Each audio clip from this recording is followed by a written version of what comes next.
Okay, so my favorite part of working on Bad Dog is being able to leave the year and able to call everyone around me like a good friend. Of course, the team. The team has been incredible. Obviously, the team has been.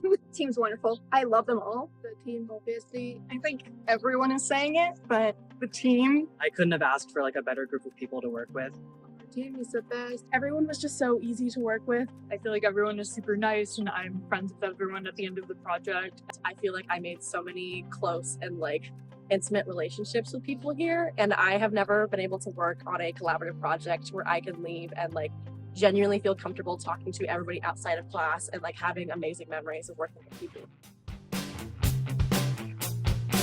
Bad Dog tells the story of Maggie, a tired waitress and daughter of an infamous dogfighter.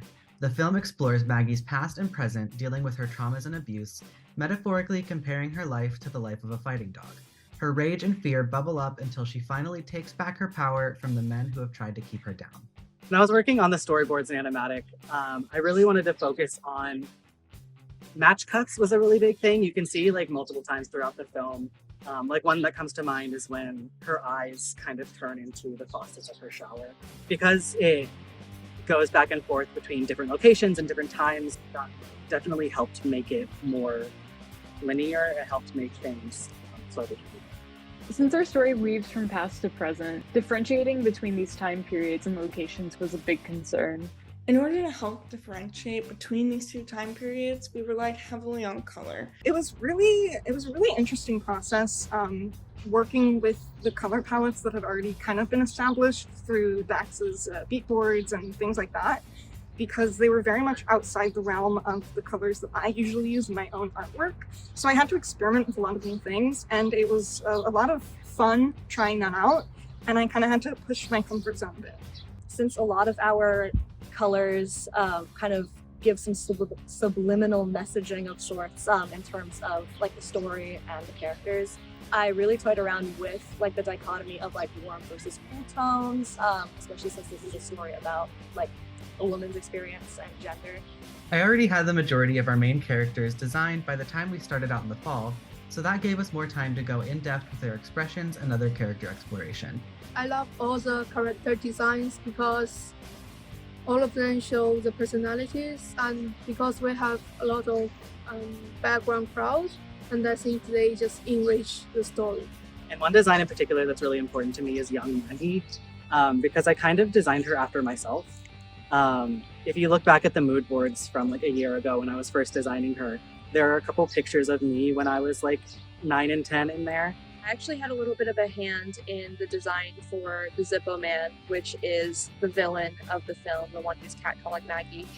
And Dax's original design, we all kind of got notes, and the main note was to just make him creepier, make him more gross. And so I was kind of tasked with changing the design up a little bit. And so I made him more angular, and we just really wanted to make him as gross as possible by adding armpit hair and him being emaciated and having the big cheekbones and things like that. So I really think that was successful, and I'm really proud of the work. The real heroes of Bad Dog are our effects animators, because we've gone through so many variations of flame designs and colors that it started to drive all of us a little bit crazy. So the fire is our huge, big part of the film, and so figuring that out, it took a lot of back and forth and teamwork and seeing how we wanted the style to look. So there's so many different animation tests of my first one looks nothing like how the final, which I didn't animate the final, but nothing like the final design looked like. So animating on this project was actually a breeze because Dax's boards were so clear and incredible that it just made the animation process so easy, and that's why we were able to get everything done so quickly. Since I was lead, I had to create the animation guide and compositing guide, as well as the cleanup and everything. And that ended up being, I think, around 90 slides long in total with everything. So Alex's guides were super helpful, and it really helped me to learn the program more and feel really confident in the program. So that was a big thing with Bad Dog, and the lighting and everything looked beautiful at the end. So I feel like it helped me a lot as an animator. One scene I do want to talk about is the one where Roxy's getting picked up by the collar. It was originally supposed to just be a animation test, but it sort of bled into production. and I'm very proud of it. I didn't expect that I was going to be like doing it full time when it comes to like a full shot, but it ended up much better because I'm not very good with dogs, but with Alex's direction, it turned out so well. But Alex was a G. I can't say that.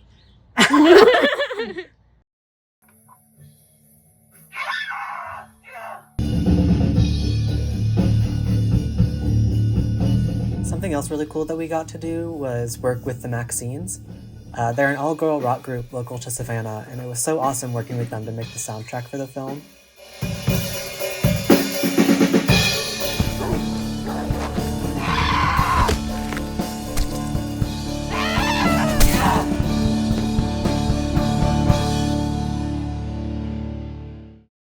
It was such a treat working with this story throughout the year, especially because Bad Dog was my first choice of a capstone film, so I'm thrilled that I was able to work with and see it grow throughout the year.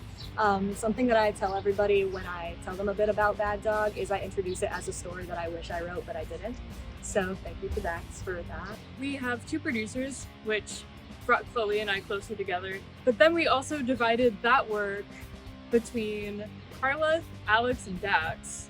So that made minimal work for producers, and because of how good our communication is, we had no issues with that. My favorite part of working on Bad Dog, it's pretty rare that you get on a project where everybody gets along. There are no discrepancies or conflicts at all, and that is extremely rare, and I'm super lucky to have been part of a team where that's just how it was every day. It was like being with a group of lifelong friends, which I hope that's how it's going to be in the future, you know?